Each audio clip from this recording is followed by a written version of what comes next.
ಅತ್ತೆ ಇವತ್ತು ಹಬ್ಬ ಅಲ್ವಾ, ಮನೆ ಕೆಲಸ ಸ್ವಲ್ಪ ಜಾಸ್ತಿ ಇದೆ, ಸ್ವಲ್ಪ ಹೆಲ್ಪ್ ಮಾಡಿ ಬನ್ನಿ ಅತ್ತೆ, ನಾನು ಒಬ್ಳಿಗೆ ಆಗ್ತಾಯಿಲ್ಲ. ಅಯ್ಯೋ ಕೆಲಸನ ಆಗಲ್ಲ ಕಣೆ, ನಿಂಗೆ ಗೊತ್ತಲ್ಲ ನಂಗೆ ಮಂಡಿ ಎಲ್ಲ ತುಂಬ ನೋವಾಗ್ತಾ ಇದೆ ಕಣೆ, ತುಂಬ ನೋವು ಬಂದುಬಿಟ್ಟಿದೆ, ಮೈಕೈ ಎಲ್ಲ ನೋಯ್ತಾ ಇದೆ, ಯಾಕೋ ಸುಸ್ತಾಗ್ತಾ ಇದೆ. ನಾನು ಸ್ವಲ್ಪ ಹೊತ್ತು ರೆಸ್ಟ್ ಮಾಡ್ತೀನಿ, ನೀನೇ ಮಾಡ್ಕೊಳೆ. ಹೌದಾ ಸರಿ ಅತ್ತೆ, ನೀವು ಮಲ್ಕೊಂಡು ರೆಸ್ಟ್ ಮಾಡಿ, ನಾನು ನೋಡ್ಕೊತೀನಿ ಕೆಲಸ ಎಲ್ಲ. ಹುಷಾರು ಅತ್ತೆ. ಹ್ಞೂ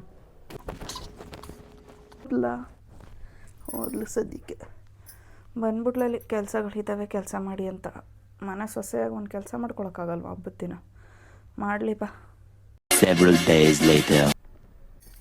ಯಾಕೆ ಇನ್ನೂ ಹಿಂಗೆ ಕೂತಿದ್ಯಾ? ಮನೆ ಕೆಲಸ ಮಾಡ್ದೇನೆ ಎಲ್ಲ ನೆಂಟರು ಬರೋ ಹೊತ್ತಾಯಿತು, ಹಬ್ಬದ ದಿನ ಹಿಂಗೆ ಕೂತಿದ್ಯಲ್ಲ ಏನಕ್ಕೆ? ಅತ್ತೆ ನಂಗೆ ಯಾಕೋ ಇವತ್ತು ತುಂಬ ಸುಸ್ತಾಗ್ತಿದೆ, ಮೈಕೈ ಎಲ್ಲ ತುಂಬ ನೋವಾಗ್ತಿದೆ ಅತ್ತೆ, ಸ್ವಲ್ಪ ಕೆಲಸ ನೀವೇ ಮಾಡಿಬಿಡ್ತೀರಾ? ನಿಂದು ಹಬ್ಬಗಳ ದಿನ ಎಲ್ಲ ನಿನ್ಗೆ ಇಲ್ದೇ ಇರೋ ನೋವೆಲ್ಲ ಬಂದ್ಬಿಡುತ್ತೆ ಕಣ, ಎದ್ದೋಗಿ ದರ್ದನ್ ಕೆಲಸ ಮಾಡು. ಸರಿ ಬಿಡಿ ಅತ್ತೆ, ಆಯಿತು.